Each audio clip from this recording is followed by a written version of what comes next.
Hello everyone and welcome back. I am Duke Silver. Today we are going to be playing some Goldilocks. We start off with like a pretty good shop here. I mean the Minotaur plus the cat is a fine starting point, but I think with the free roll we just want to see if we can do better. And we don't really, but we do find a chicken which we're going to take and hopefully be able to cash in for a better shop later on. This is not where we're going to be cashing in our chicken. We're just going to take our forbidden fruit as well as our sure shot and a polywoggle to go with it.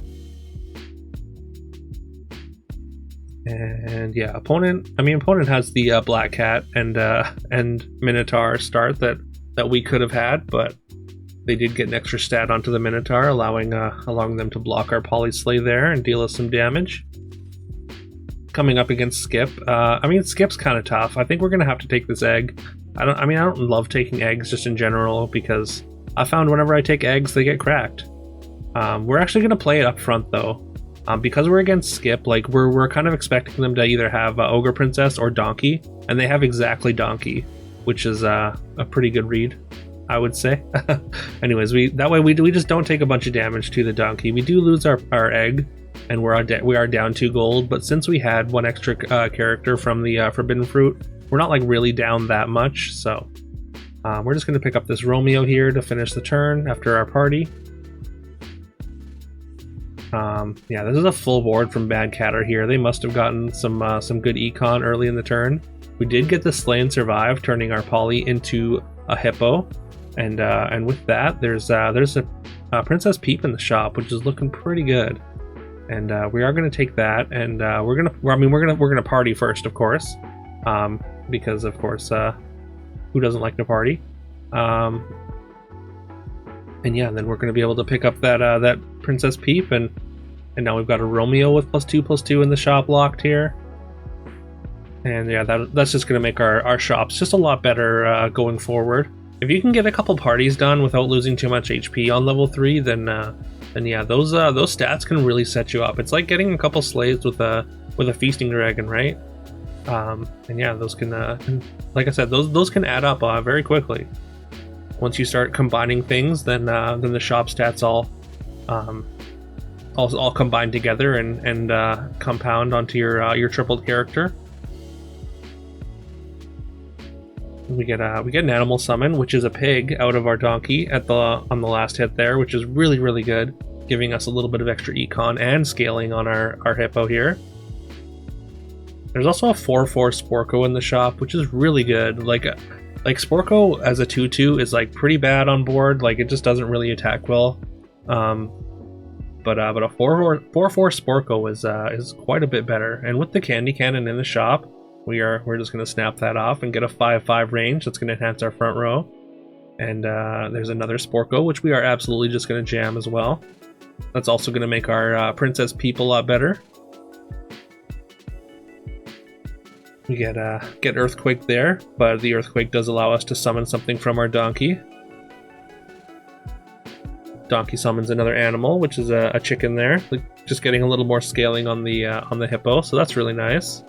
And then we find a TLK. We've got a bunch of stats on this hippo, and I think we're just going to take a random 5 with a bunch of stats on the back end. We're going to pick up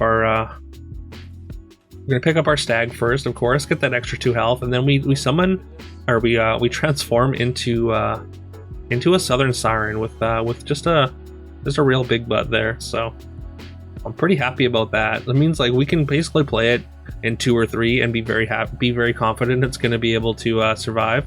We end up selling our donkey for a pig here, basically just hoping that we can get a little bit of econ out of it, because I think donkey's a little bit past its expiration date here. Get a decent amount of stats onto the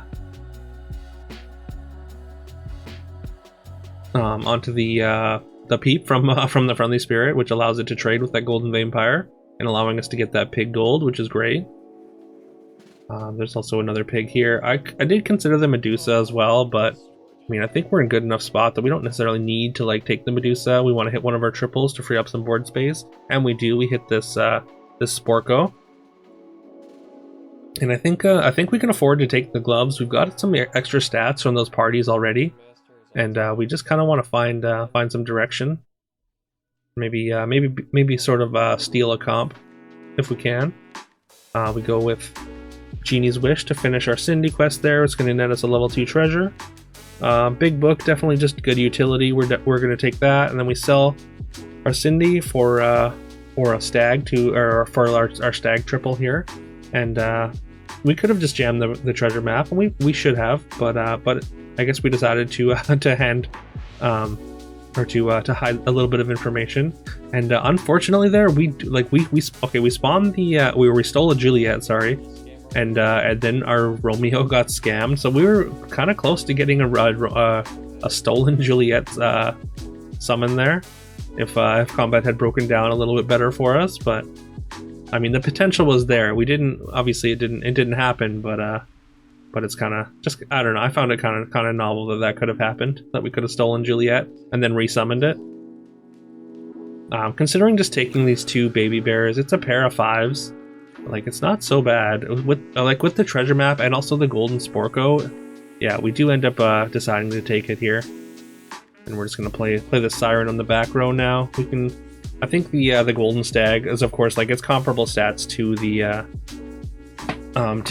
southern, or to the Nian anyways, and just has a much higher upside if it gets to attack.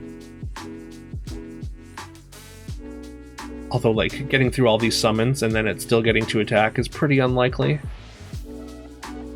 but not impossible, as we do get the attack. And this Siren is of course gonna put in a lot of work, as we're gonna steal a couple things. And again, just like the size of the butt on this southern Siren just ends up being very, very valuable to us. And we did probably have a little bit, like, our board was definitely inefficiently positioned last turn. This is how we should have had it, instead of having the stag in 3. But I mean, we're just kind of used to having the golden Sporko in 5 there, and then the stag kind of defaulted to 3, and I just clearly didn't think long and hard enough about it. We finally get our Nian upgrade, which does give us a level 7 treasure, and we're just gonna jam Holy Grail. We're on 6 next turn. We might as well. We're just gonna clear out our bench, just so we're not selling things, and we're just gonna try and pick up, of course, as much as possible. Both their lightning dragons attack in and do not survive, even with that dragon nest enhanced stats. Make pretty short work of this Charon, and now we got the Holy Grail going. And of course, we've got our Goldilocks shop first, which we're just going to clear out. Take a couple of pumpkins plus an Oni Tyrant. There's a couple of Echo Woods that we get to pick up here. I mean, of course, like, the dream is just to be like, you want to just be trees generally, but even with a Holy Grail turn, you don't necessarily have the time to completely force it, because if the trees just don't show up, then you just can't force it, right? Otherwise, you kind of waste your Grail turn. So we're taking the first things that we see, which, I mean, the monsters seem to be flowing, so we are absolutely taking those. We're going to take a spear, which is pretty great with pumpkin. We get to triple our Echo Wood as well, which doesn't fit all that well on pumpkin, at least this pumpkin board. Like, we're getting some decent Oni Tyrant stats. I did try and take that Burn Beard, but I guess I hit the roll button before it actually made it to the bench. So we did somehow roll it while it was while we had it in our grip, which is kind of silly. We're fighting the Apocalypse Ghost here. We make very short work of them. We get our Herc treasure here in 1, which is fantastic. We don't have to do any waiting for it. We're just going to take the Mimic. I mean, Mimic and Beginning Stone and Mimic Spear, just a ton of stats. And then we triple our Siren, and yeah, there is a Summoning Portal. I think we can afford to just take the Summoning Portal. Like, we're not going to be buying too many new things for this board. I mean, of course, we want to find more pumpkins, more Oni Tyrants. But like, the Mimic Summoning Portal and the Mimic Spear with all these pumpkin summons is just a little bit too powerful for me to pass up at this point. So yeah, we do end up dumping the Beginning Stone. And yeah, now with this mimic pumpkin stat, or mimic summoning portal pumpkin stats, we can actually play the Echo Wood. Not only are we going to get stats from Oni Tyrant attacking, but when these pumpkins pop, they're going to put a bunch of stats onto this Echo Wood, provided it doesn't get scammed, of course. And then again, the big butt on the on the Siren just comes up clutch again, taking a big hit and then managing to attack back anyways. And yeah, popping out 3 big pigs is phenomenal for us, just increasing those summoning portal stats. Again, we don't even need to pop our second pumpkin, and our Echo Wood doesn't even need to get involved there. We come away with decisive victory. We get another ghost fight here, which is fine. I mean, we would like to be doing damage to opponents, but I mean, we're happy to just I guess get a free combat here. Consider buying the 3 big pigs. Like it would be like, it's more summons, which is good, but I don't know. We might run into board space issues, and I just didn't want to invest the 5 gold. I just felt like we could do better. We do end up taking this Doom Breath with the mimic spear. It should get up to a decent amount of attack. Like plus 14, 26 damage. Should be able to take out most backlines. The ghost takes out our Echo Wood there, which isn't going to matter, but just worth noting. They didn't really have much of a board after that, after those lightning dragons anyways. Consider the croc on one of the pumpkins just to increase the amount of summons and also protect it, but ultimately decide against that.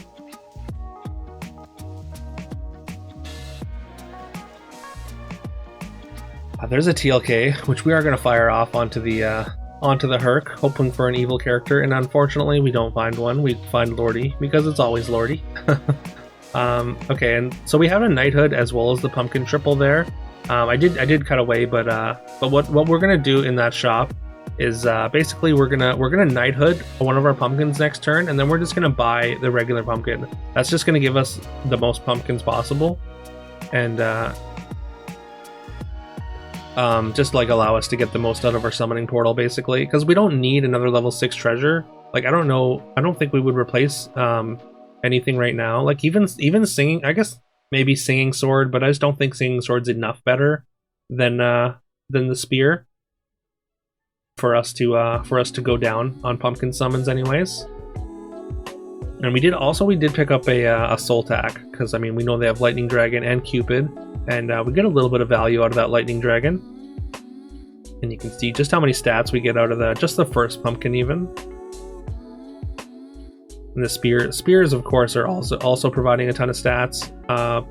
Their Cupid does get another attack, popping our other pumpkin, but the second pumpkin really increases the amount of stats that we get on this Echo Wood, and it managed to easily take down one of the Jorms, and the other Jorm gets scammed by our frontline apple tree summons. So yeah, usually pumpkin comps are kind of natural prey for Jorm comps, but yeah, we manage. I mean, I guess Jorm comps can be scammed relatively well, but like there's a lot of times where you get irrelevant summons and the Jorms just kind of feed on them.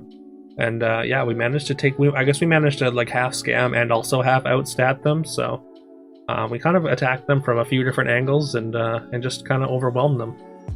And again, we didn't even lose our Echo Wood there. I managed to eat one of the Jorms and also was primed and ready to attack into the other Jorm.